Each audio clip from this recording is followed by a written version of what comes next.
All right, Brent, we are good to go. We're recording.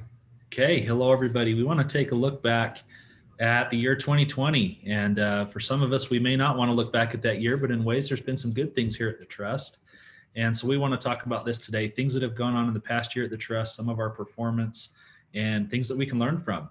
You know, when it comes to improving things, we want to look back and see if there's anything we can do and trends and things there. So we're going to take a look at that today and see how we perform. So we'll look at our performance. We'll talk about how our TARP programs are doing, the team appreciation and recognition programs, talk about best practices that we worked on and what we did in loss prevention to help our trust members to perform in the last year. So those are some things we want to look at. And as we go through this, just think about how your year went and what stood out to you and things that we can learn from. So we do have a world of risks. Last year, there was a lot of interesting things that happened, especially here along the Wasatch Front. We had COVID-19, which was all a part of our lives, which changed how we do things, which affected our trust members in certain ways. And there was earthquakes that we had earlier in the year. We had that along the Wasatch Front that actually caused some damage to some of our trust members' properties. There were wildfires and even a really bad windstorm. We had some wind damage in the northern part of the state as well. So the risks are there, and that's what we're here for, is to help you avoid those things and be prepared for those kind of things to avoid larger losses with these types of events. So here you see a picture. This is actually from the windstorm that happened in Salt Lake during that time with the high winds that came through. So those kind of things can happen. But how has your year been? How has 2020 been for you? Has it been a year that you have learned from or something you want to forget, or has there been some good things that stood out to you? We want to focus on those today and have you think about what you can do to continue to prevent losses going forward. Obviously, there were big changes. Many of us had to adapt to the COVID-19 virus and how that affected the workplace, and many of us went to working remotely. A lot of our trust members had a harder time getting together, having to social distance.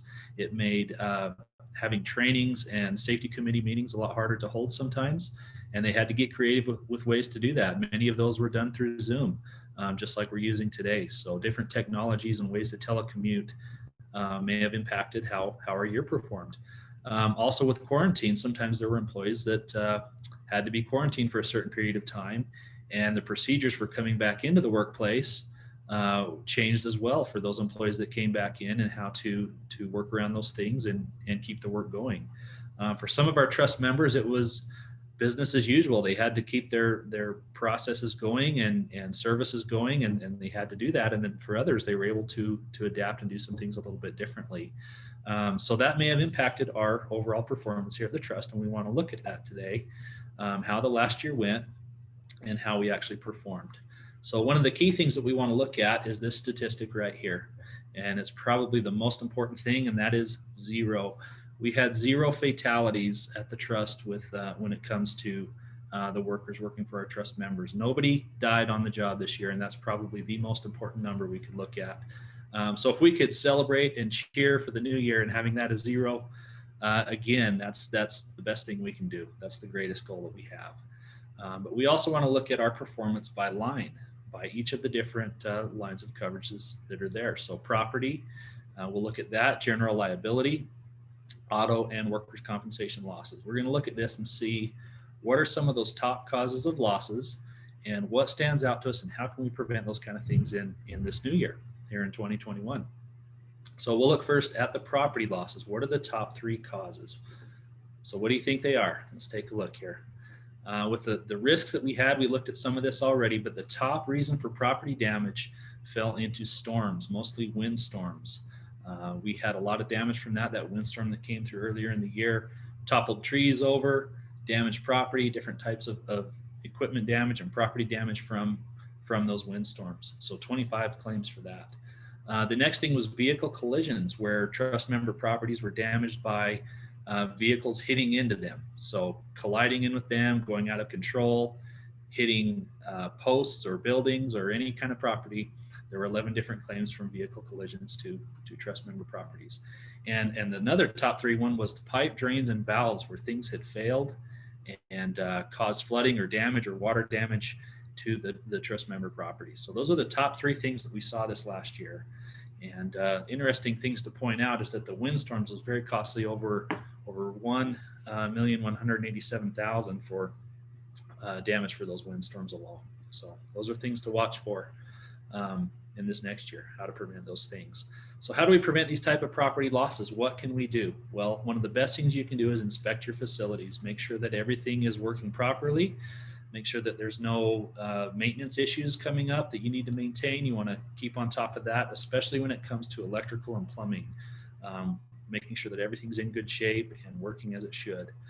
Housekeeping is another thing you can do. Make sure things are clean, that the workplace is safe, and that everything is put away and not left out and loose where there could be other types of damage. And also when it comes to security, making sure that you secure your facilities and your equipment. All of your property, you want to make sure that that's all in place the way that it needs to be. So those are things we can watch for on property. So what are the top causes of general liability losses? What do we see with these kind of things? Again, it's a repeat from previous years. One of the top things that we see, and it was again in 2020, is water backup or leaking. We had 59 claims involving that. Now that could be any type of a sewer backup, and we focus in on those a lot, trying to prevent those sewer backups. It's also water line breaks or any type of flood that occurs where there's damage and liability involved with that. And this time there was a close second. A close second place was struck by or contact with equipment. This is where trust member equipment had caused damage to other property. So an example of this, there were some where mowers in parks were kicking up rocks and hitting them into cars, or the equipment was being hit into other properties and other buildings and structures. So those are things to watch for. With the water backup and leaking, total over $580,000. And let's look at that right now and see how that compared to previous years. Even though there was 58 claims, let's see how that went. So if you look here, over the last few years, our claim numbers this year are actually lower than previous years for the water backup and leaking specifically. 2018, we had a really high snow year. If you remember, early in the year 2018, we had record snowfall, and that led to some snow melting really fast and had a lot of water claims and backups from that overflow of water. Well, this year we did pretty well. Our claims are down, but you look at the incurred dollars and it's almost about the same as last year. Even though there were 85 claims last year, we had much fewer claims, but the costs of those claims were still pretty high. So that's one thing to point out. We can continue to focus on preventing those water backups and leaks, anything water related, as that's one of the biggest contributors there. Like I said, we like to focus on sewer. We've been tracking our sewer claims at the trust for the past few years, and we have a really good trend going on. You can see the angle of this graph is going down. In 2020, we actually had 25 sewer claims. And similar to last year, there was 28 last year, so it's about the same, maybe a couple less there. But we're heading in the right direction. But one thing that I want to point out is that even though we had about the same amount of sewer claims, you look at that previous slide, our claims were down, which tells me that our water claims, not just sewer claims, but water claims were lower this past year in 2020. So that's an area that we can celebrate in with that. So how do we prevent water and sewer claims? What do we want to learn from there? We recommend that everybody has a comprehensive sewer management program, and that involves manhole inspections and cleanings. That's the #1 best practice that we have. Inspecting those manholes every year, doing those cleanings regularly, and keeping up on your systems and following your plans. That can really help to prevent those backups and issues in your sewer systems. Also looking at your water lines, making sure that there's proper install, proper maintenance, doing inspections, changing out old lines, and managing your water systems that you need to. With equipment, we saw some of those being a close second this year for the top reasons for liability causes, making sure that our equipment's in good place, in good shape, that guards are in place and covers are in place, that they're being used properly, especially with mowing equipment and looking at the property on playgrounds. Those are things that we can learn from there. When it comes to general liability, a lot of times we see a lot of employment issues as well. This is another leading cause of claims, and so we want to focus on that too. We want to make sure that our supervisors are trained well, that they have the right procedure, they know the policies, they have the training and everything that they need to do to administer the work. And part of that involves training everyone, not just the supervisors, but everybody. Everybody involved needs to know the expectations of what you need to do in the workplace. And this comes down to training such as harassment and discrimination, or proper procedure and policy, and things that employees need to know of what's crossing the line and what's not. And accountability is a big part of that. If everybody's trained and everybody knows the expectations, then if there's somebody that crosses the line or something that's out of place in the workplace, we need to hold them accountable. We need to act on that and take action to keep those things from happening further. One of the best things you can do is documentation. Documenting if there's any type of problem with an employment issue, if somebody's crossing the line, or if there's HR issues of any kind, take care of those things and manage that so that we don't see those types of claims. But those are some of the top things you want to watch for when it comes to general liability: is your employment issues, your water backup and sewer backups, and also the equipment and issues with the equipment that you have. So those are things we can learn from the past year, some of the trends that we see going on. What is the number one cause of auto liability losses? Let's look at these now. And just like previous years, constantly we see the same top trend for what causes these auto accidents, and it is backing. Okay, if you've been to our defensive driving training, we hit on this pretty hard, because backing is the leading cause by far of all other types of driving that causes the accidents. So in this case, in 2020, we had 79 claims from backing. Next was 55 claims where the person had overturned their car or lost control of their car and hit into something else. 43 claims due to failing to yield properly at a right-of-way situation. And 26 were the insured person rear-ended the other vehicle. But the key that we really want to look at here is that backing. If we can prevent those backing accidents, that's really going to help lower our overall losses for auto claims. We see that every year. Usually at least 50% or more of all the claims is usually due to backing. So we want to prevent that. If we look at our auto claims, there's an interesting trend that we had going on here. If you look over the last 4 years, we had a constant number of claims that averaged about 397 claims per year. This is at trust members. And I think a couple of those years were like right on the dot, right at 397. Well, 2020 was a little bit of a different year for us. And in 2020, we actually had 426 auto claims. We had a huge jump in the number of claims this past year, even with everything going on with COVID and the different things, the way we work, the different procedures and things like that. We still had a lot of auto claims this last year. So we want to focus on that. That's something that we're going to look at this year, is how do we keep to prevent those types of auto claims? How do we get those numbers back down in 2021? Now, if you look at our incident rate over the last few years, we had a really good trend going on. We had about the same amount of claims, but because of the number of insured vehicles, our trend and our incident rate was actually going down until 2019. And this year in 2020 was the first year that we actually had a jump in the wrong direction. So that's an area we definitely want to focus on this next year and improve on to keep our auto accidents down.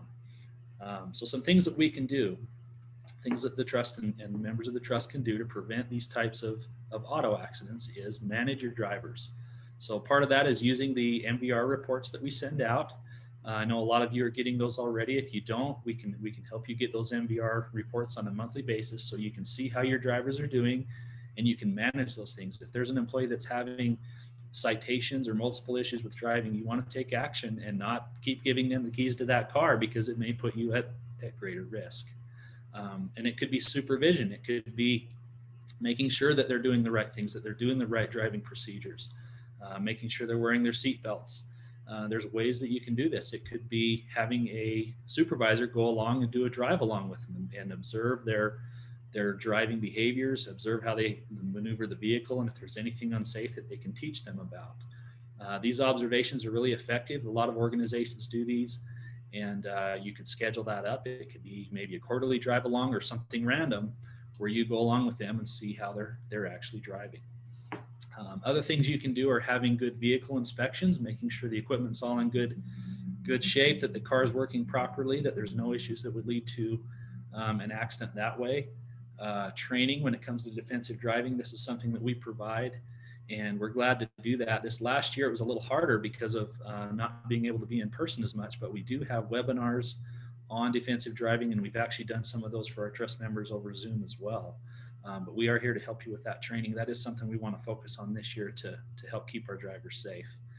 Another thing too is incident investigation. So when there is an auto accident, it's really important you investigate that to find out why that accident happened, find that root cause, and see what you can learn from that and share with others to prevent those type of auto accidents. So those are things that we can do. But like I said, the key thing that's going on that we see with auto accidents is backing up those vehicles. So we want to fix that. And there's several suggestions here of things you can do, and we can help you with more if you need that. But some organizations will have a backing policy where they require the drivers, when they arrive at their location, to either back into their parking space so it's safe when they get there, or to pull through and select a parking spot that's better, where you can pull through without having to back in and out when it's time to park and leave. So deciding to do that is something you can do. You can teach your employees about these things, how to park that car in a safe place that makes it a lot easier than having to back out of a tight squeeze or a tight situation in a parking lot. Looking at your equipment, the design, the preparation, possibly having backup cameras and other technologies, things that can help to avoid an accident. Those are things you can look at. We recommend getting out and looking. This is our goal, GOAL, is to get out and look and see what's behind your car before you go to back up, and also use a spotter. Using a spotter is a really important thing, especially if you've got things around you or structures or things that you have to back out around. So those are some good things you can have. You can have a policy for that. You could discuss these with your employees and create awareness to how do we prevent those backing accidents. And that's something we're glad to help with if you need ideas or suggestions on that. So let's look at workers' compensation. This is one of the bigger things. It's one of the things we can really control that we can do to prevent accident and injury to the workers. And when we look at the top causes, it's no different than previous years. We had some of the same issues. The top reason this last year was due to strains. 222 claims at the trust for strains. The next was falls and slips. So it could be tripping, slipping, or falling on something. 132 claims for that. And we see year after year, these are usually the top two. It's usually either slips or falls are the top, or strains are the top. Those are the key things we want to focus on. The third was struck or injured by, and we actually did a webinar on this earlier this year because it was our top three trend that we were seeing, being hit by or struck by something else. And cuts and punctures was another thing to watch for. But we want to look to prevent those strains and those slips and falls, because if we can hit those things where the greatest trend is, we can have the best impact overall. So let's look at the costs. Let's see how much those dollars cost us in 2020. Of which types of things cost the most when it comes to workers' compensation losses. It was actually the slip, trip, and falls. So even though they were number 2 in the number of claims, they were the most costly by far for slipping and falling. Number 2 was strains for cost, and then number 3, just like the previous one, struck or injured by something else. Had some motor vehicle accidents where employees were injured as well from the accident themselves and caught in between things. But again, we want to focus on those falls. We want to prevent those, the slipping, tripping, and falling, and preventing those strains. So which body part in 2020 was the most costliest or the most commonly injured?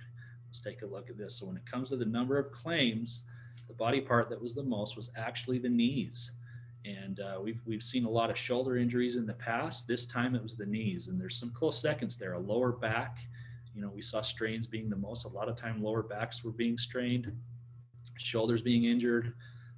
Sometimes there were multiple body parts involved, or even upper extremities that were involved there. But knees are something that we want to focus on. I looked over these claims, and a lot of these were people tripping over things, walking on uneven ground and stepping in the wrong place and twisting their knee that way. Maybe they fell into a hole and twisted their knee. Sometimes it's getting in and out of equipment and stepping wrong when you come down off of stairs and ladders and different surfaces. These are things where there were some knee injuries where people actually had a twist of their knee there. So those are things to watch for and be aware of and raise awareness to. When it comes to cost this past year, even though knees was the most costliest was the shoulders. And we see that frequently. These shoulders injuries cost a lot. It takes a lot to heal up.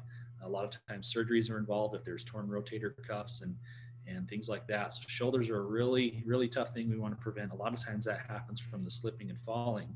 You go to catch yourself and you put your arm out and it ends up tearing up your shoulder. So preventing those things is critical. Shoulders and knees are the most costliest and some of the most common things that we're seeing when it comes to workers' compensation claims. So if we look at a summary, how do we compare in recent years to last year in 2020 when it comes to the claims and the costs involved? Well, 2020 looks really good actually. Even though the year is over, sometimes these claims can trickle in from the previous year, but currently we're below 900, whereas in previous years we had upwards of 1,100 workers' compensation claims here at the trust. So being that we have fewer claims, things are looking really good that way.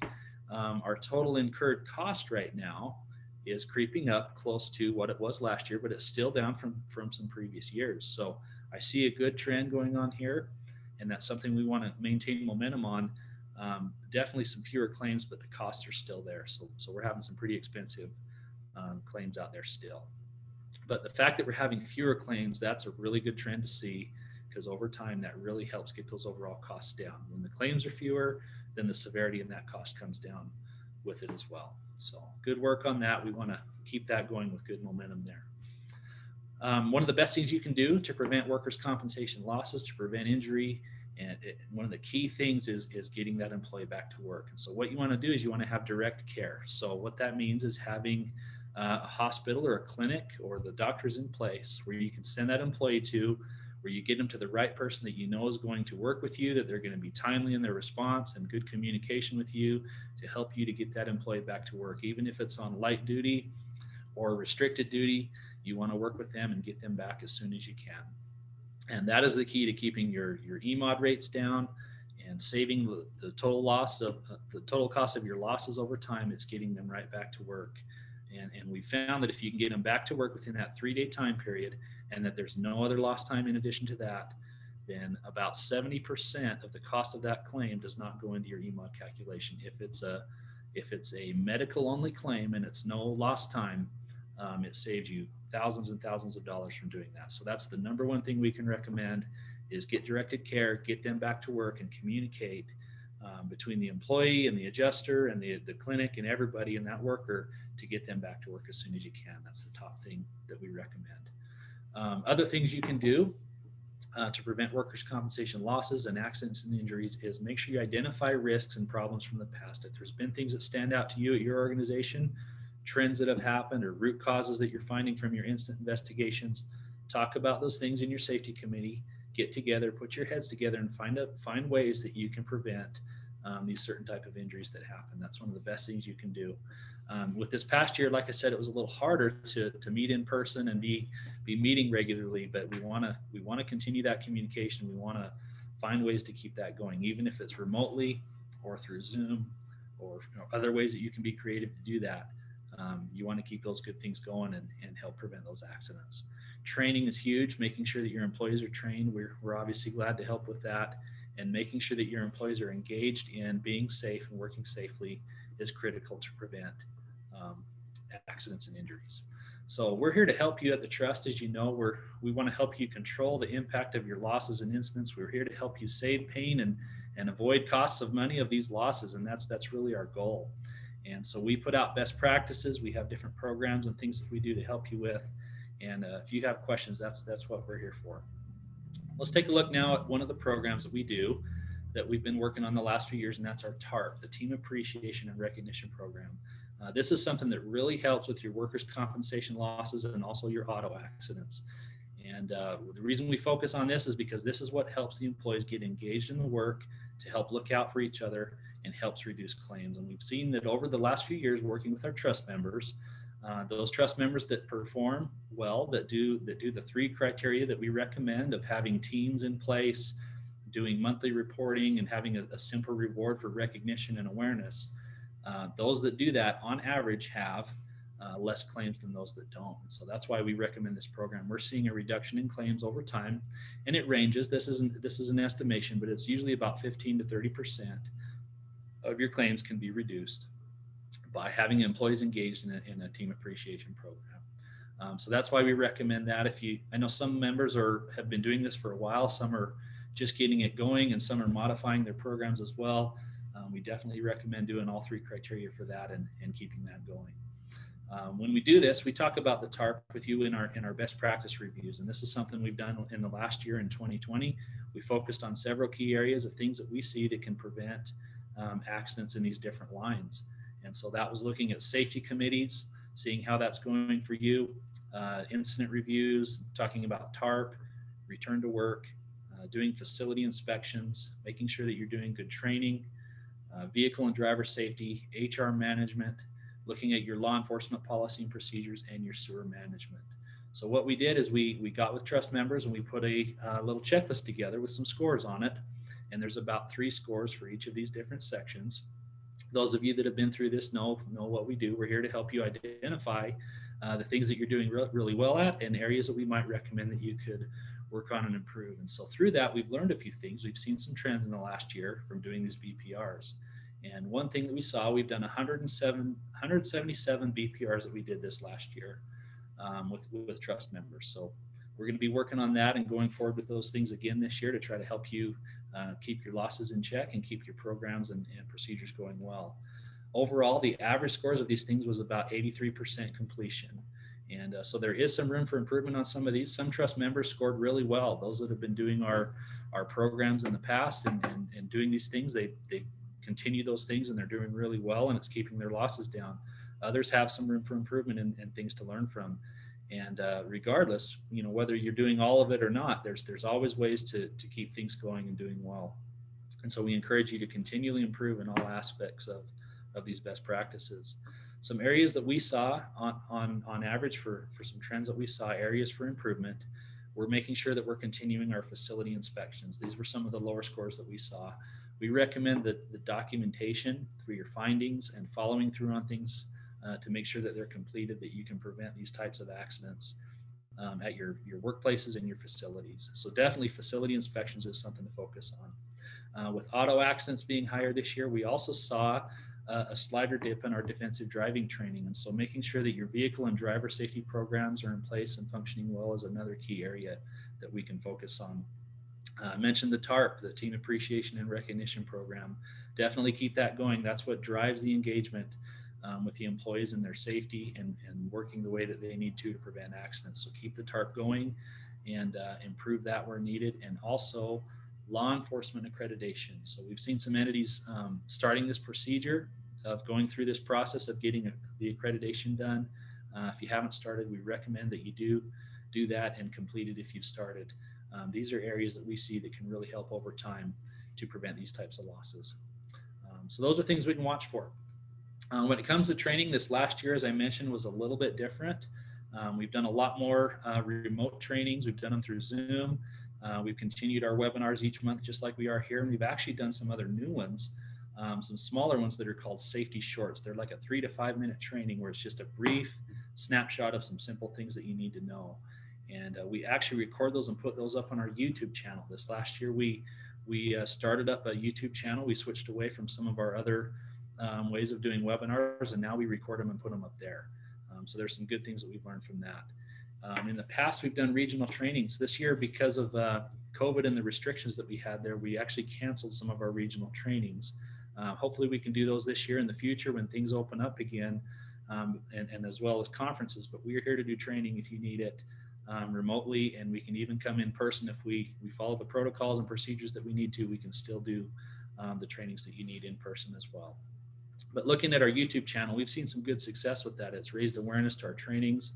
It's made things more accessible, and it's really easy to get on our YouTube channel and search with that search function for all of our different trainings. So in the last year, we saw an uptick in this. You can see in this graph here down below, starting back from about March, we launched some new trainings on this website, on the YouTube channel. And it looks like in October, we had a really good jump in usage there. I know some of our trust members were using our webinars for their annual staff trainings. And so we had a really big bump there. And then this last month in December, you can see it's gone up as well, a couple big spikes on different webinars that we had put up there. So trust members are using this. There's actually been 87 subscribers added in the last year. And the watch time is going up on our webinars. We're trying to raise awareness to this because the training is there and it's good and ready for you to use. So just an awareness about that. Go to our YouTube Trust channel and sign up, register there so you get those notifications to get the training from us there. But we are here to help you just like in previous years. Last year, we did these best practices reviews, and we will continue to do those in the year coming forward. And Risk assessments, we were able to get out and do many of those. With COVID, it actually got a little bit restricted on some of that, so we weren't able to do as many, where we come out and look at your facilities and properties and help identify some risks. But we are glad to do those as well, and hopefully we can do some more of those this next year with you as well. We're here to provide resources and answer your questions. We're here to help you to prevent those losses, and we're here to train as needed. So that's what we did in the past year, and we're here for you. But that's an overview of what's gone on this last year at the Trust. There's been some really good things that stood out. As you can see, we heading in the right direction on our claims on workers' compensation. That's a real thing that we should celebrate. The auto accidents is definitely one of those key things we want to focus on and try to prevent those. So let's learn from past mistakes. Let's look at this last year and let's learn from that. Let's put it behind us, and hopefully this new year can be even better. But to summarize, we want to focus on those best practices. Make sure you're doing those. Make sure your TARP is in place. Keep those employees engaged and management committed to safety and doing the right things to drive things in the right direction. We see that that's really what helps. If we want to prevent losses and save money over time and keep people safe and employed, it's really all these things that we recommend and talk about. So with that, I'll open it up and see if there's any questions out there. Jason, if you have any questions, type those into the chat box, and we can answer those now. While you're typing those in, Doug, did you have anything to add to Brent's presentation? I thought that was a great review. I loved it. I just want to emphasize that 2020 was a really pretty good year for us for loss performance, and it's because of all of you and your efforts to control your losses, to get your employees engaged, to be committed to safety, and it's really has borne fruit for us this last year. Last couple of years have probably been some of the two best years we've had, in loss prevention here at the Trust since I've been here for 15 years, and definitely the best 2 consecutive years. So I just like to congratulate all of our members and just profusely thank them for their great efforts. Yeah, for sure. Thanks, Doug. I appreciate that angle on it, and I totally concur with that. We can encourage, we can train, we can do all the things that we can do, but at the end of the day, it's really the members of the Trust that really make it happen at those days. I don't see any questions coming in. Brent, final word. Happy New Year, everybody. Hope you all have a great year, and let's go forward and stay safe out there. Have a great day.